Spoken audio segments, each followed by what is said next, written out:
The next topic is health. Firm maximize profit. Do you think any firm would be induced to employ people who might not work efficiently as a healthy worker because of ill health? अब देखो बच्चों, यहाँ पे हमें पहले तो obvious बात है, क्वेश्चन पुट आउट किया गया है कि क्या कोई भी फर्म ऐसे वर्कर को जॉब देगी जो कि हमेशा बीमार रहता है, इल हेल्थ है जिसकी, ठीक है। तो अगर हम ऑनेस्टली बताएं, अगर हमारा भी फर्म हो, ठीक है, और अगर हमें बोला जाए कि आपको एक बीमार वर्कर रखना है, तो हम भी ऑब्वियसली बात है मना करेंगे, क्योंकि हम एक ऐसे इंसान को मतलब जॉब क्यों दे जो अगर मान लो महीने में 10 दिन आ रहा है या 15 दिन आ रहा है या 20 दिन आ रहा है, ठीक है। हमें एक ऐसा वर्कर चाहिए होता है, ऐसा काम करने वाला पर्सन चाहिए होता है जो कि हेल्दी हो, फिट हो और मतलब वो मैक्सिमम अपनी एफिशिएंसी के साथ काम करे, ठीक है। क्योंकि ऑब्वियसली बात है, फर्म को प्रॉफिट तभी होगा जब सभी वर्कर जो है अपना काम ठीक से करेंगे ईमानदारी के साथ। The health of a person help him to realize his potential and the ability of fight illness. An healthy person become a liability for an unhealthy person become a liability for an organization. Indeed, health is a indispensable base of realizing one's well-being. Henceforth, improvement in the health status of the population has been the priority of the country. Our national policy to aim at the improving the accessibility of the healthcare, family welfare and nutrition service with a special focus on the underprivileged segment of population. Over the last 5 decades, India has built up a vast health infrastructure and has developed manpower required at primary, secondary and the tertiary sector in the government as well as in the private sector, ठीक है। तो अब यहाँ से हमें एक बात clear है कि जो हेल्दी पॉपुलेशन है वो हमारे लिए असर्ट्स हैं, जो अनहेल्दी है वो हमारे लिए लाइबिलिटी है, ठीक है। क्योंकि जो हेल्दी पर्सन होगा वो अपनी पूरी की पूरी पोटेंशियल को रियलाइज कर पाएगा, मतलब अपनी पूरी की पूरी पोटेंशियल को वो यूज़। प्रॉब्लम की वजह से बच्चों की जो है डेथ हो रही है, ठीक है। तो अगर ये इम्प्रूव हो रहा है, जैसे हमने देखा हमारे कंट्री में ये कम हो गया है 147 से अब हम 40 पे आ गए हैं, इसका मतलब जो हेल्थ फैसिलिटीज़ हैं वो क्या हो गई है, इम्प्रूव हो रही हैं, ठीक है। अगर हम बर्थ रेट की बात करें, ठीक है, अगर बर्थ रेट हाई है, एग्जाम्पल लेते हैं हम, सपोज करो 1000 में से मान लीजिए ये 840 है, ठीक है, और एक हम एग्जाम्पल लेते हैं कि 536 है, तो यहाँ पर हम बोलेंगे बर्थ रेट हाई है और यहाँ हम क्या बोलेंगे, बर्थ रेट कम है। तो बर्थ रेट हाई होने का मतलब क्या है कि बच्चों का जो जन्म है वो ज़्यादा हो रहा है, इससे क्या है, पॉपुलेशन जो है वो क्या होगी, इंक्रीज होगी, ऑब्वियसली बात है, ठीक है। पॉपुलेशन हमारी क्या हो जाएगी, इंक्रीज हो जाएगी अगर बर्थ रेट हाई होगा तो। अगर बर्थ रेट आपका कम होगा तो जो पॉपुलेशन है वो क्या हो जाएगी, बढ़ेगी नहीं, वो आपकी डिक्रीज हो जाएगी, ठीक है। और हम सबको पता है कि पॉपुलेशन अगर ज़्यादा होती है तो ऑब्वियसली बात है थोड़ी प्रॉब्लम तो होती है। अगर हम डेथ रेट की बात करें, डेथ रेट जो मैंने भी आपको बताया कि 1000 लोग नीचे लेते हैं हम, और जितने भी लोग number of dead peoples, died people, वो ऊपर आता है, ठीक है। अगर डेथ रेट हाई है, हाई इसका मतलब क्या है, ज़्यादा लोग मर रहे हैं, तो ये भी क्या दिखाता है, लैक ऑफ हेल्थ फैसिलिटीज़, ठीक है। और अगर डेथ रेट कम है तो ये क्या दिखा रहा है कि मतलब लोग अगर बीमार हो रहे हैं या कुछ भी अगर उनको प्रॉब्लम है तो उनको मेडिकल ट्रीटमेंट मिल रहा है, जिसकी वजह से जो डेथ रेट है वो क्या है, कम है, ठीक है। तो हेल्थ फैसिलिटीज़ के लिए चीज़ें जो है वो डेवलप होना ज़रूरी है।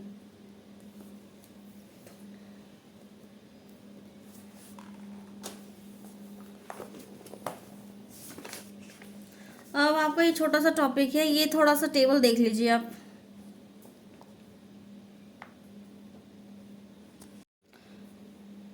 Health infrastructure over the years, ये 1951 में डिस्पेंसरीज का नंबर है।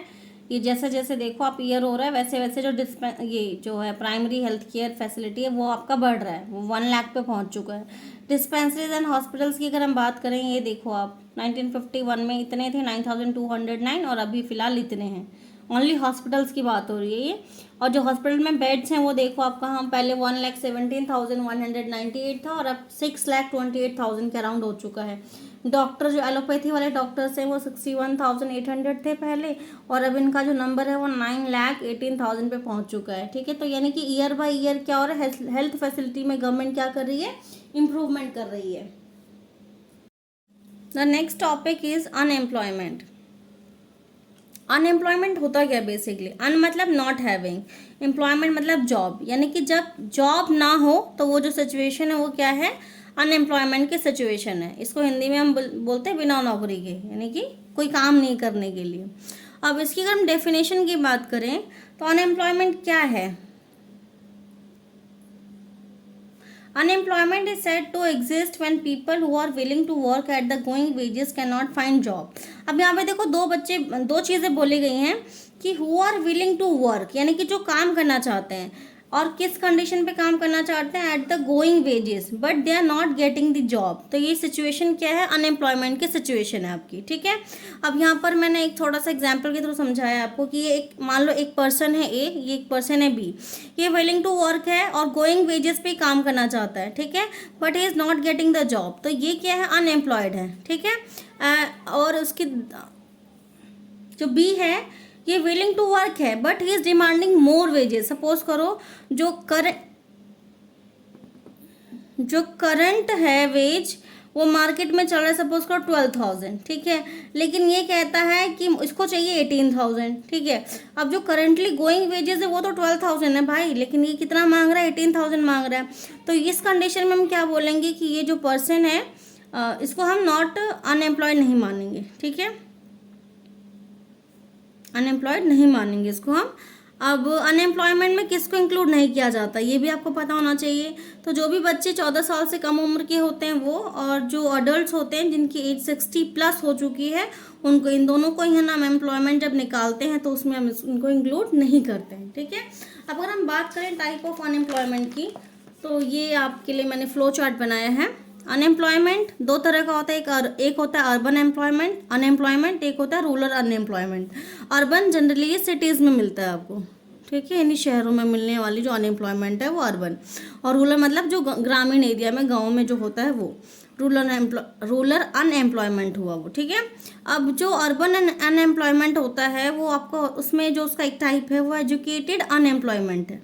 ठीक है, यानी कि जब एजुकेटेड लोगों को काम नहीं मिलता करने के लिए तो उसको हम क्या बोलेंगे, educated unemployment.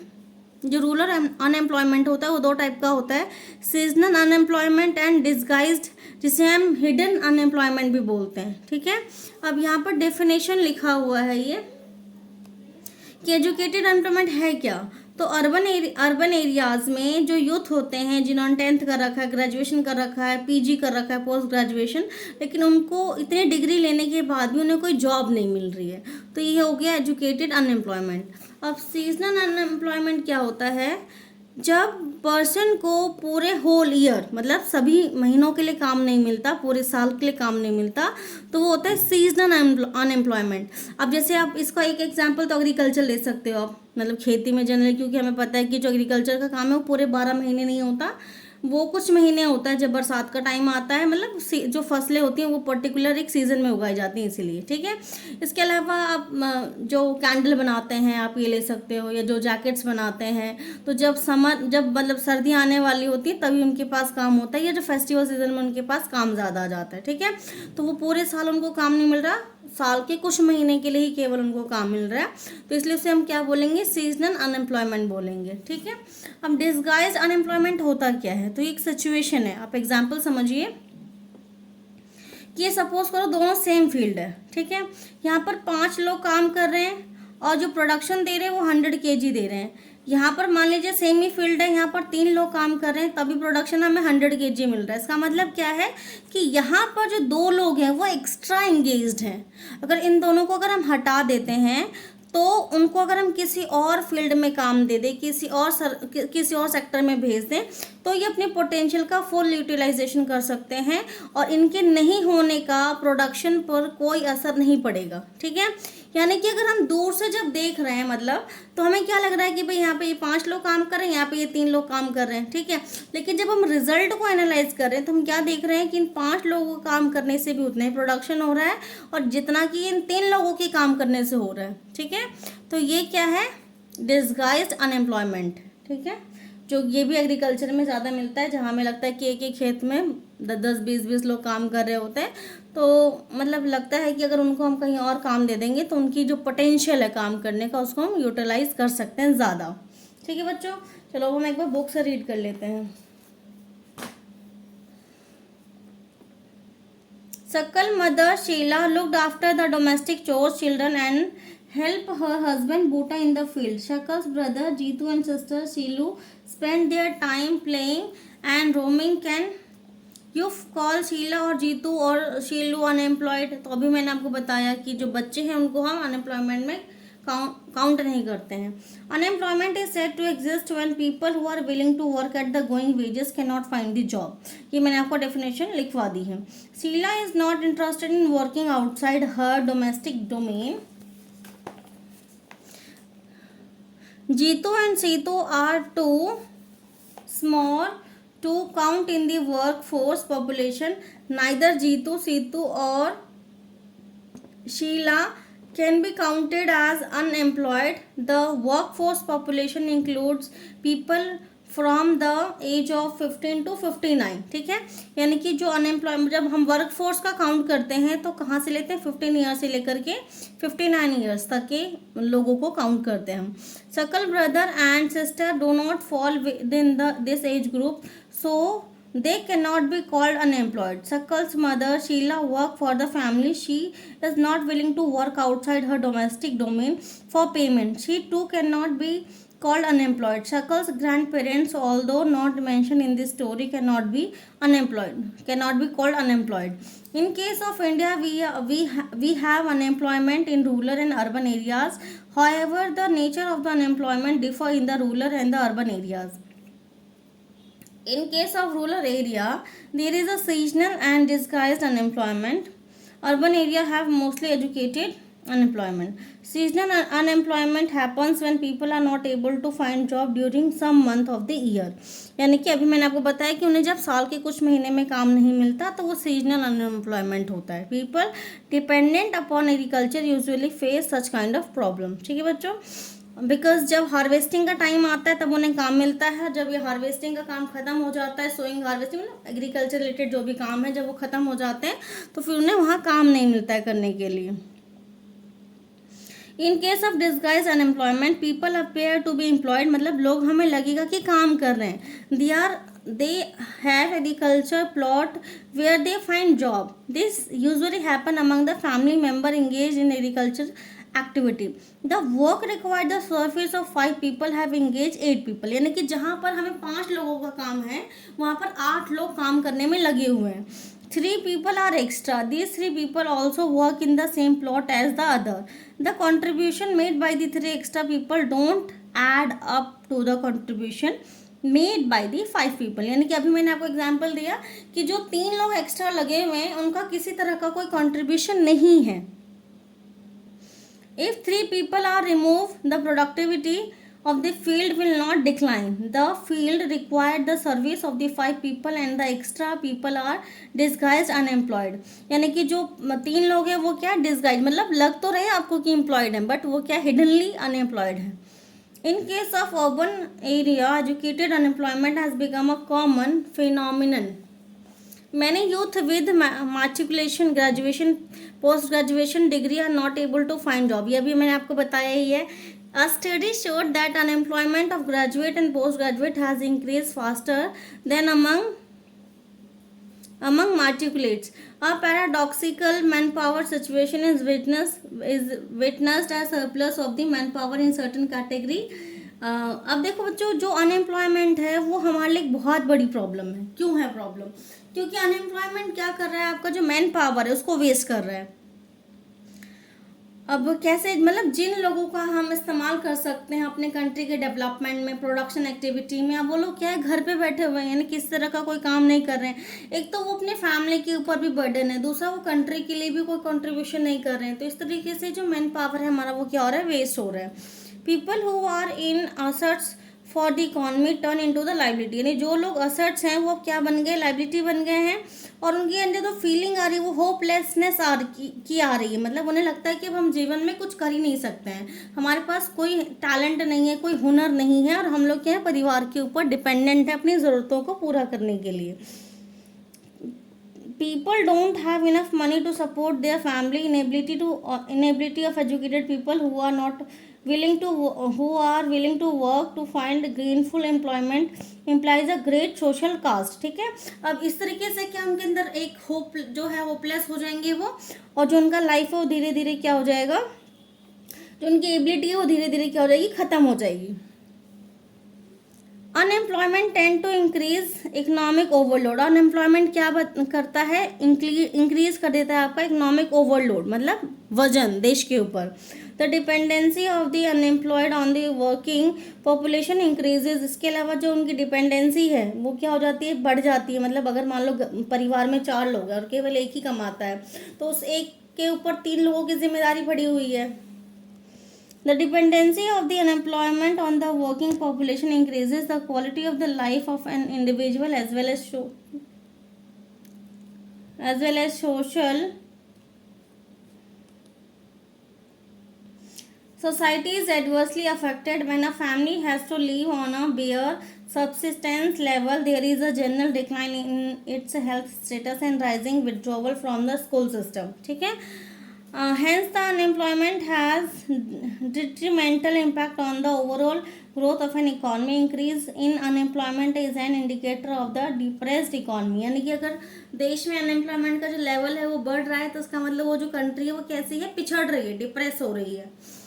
It has wasted the resources which could have been gainfully employed. अब मतलब अब अगर देश में आपके अनएम्प्लॉयमेंट ज़्यादा है, इसका मतलब क्या है, जो आपके लोग हैं, जो आपके लिए असर्ट्स हैं, उनका आप फुल यूटिलाइजेशन नहीं कर पा रहे हो, जिसकी वजह से जो आपका रिसोर्स है वो क्या हो रहा है, वेस्ट हो रहा है।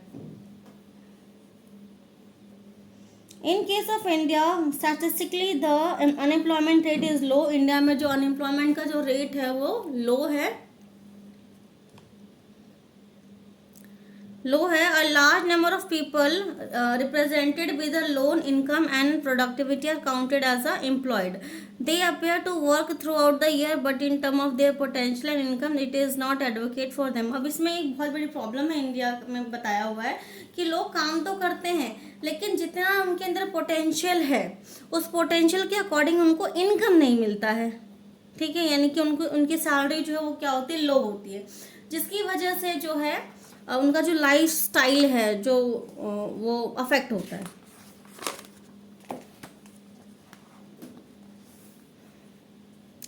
They may therefore want other work of their choice. Poor people cannot afford to sit idle. They tend to engage in any activity irrespective of its earning potential. Their earning keep them on a bare subsistence level. अब जो मतलब जैसे जो गरीब लोग होते हैं जिन्हें पता है कि भैया हमें तो कमाना है और अपना घर कैसे भी चलाना है, तो ऐसे में क्या होता है, वो कम से कम कीमत जब उन्हें मिलती है तब भी वो काम करने के लिए जो है वो तैयार हो जाते हैं,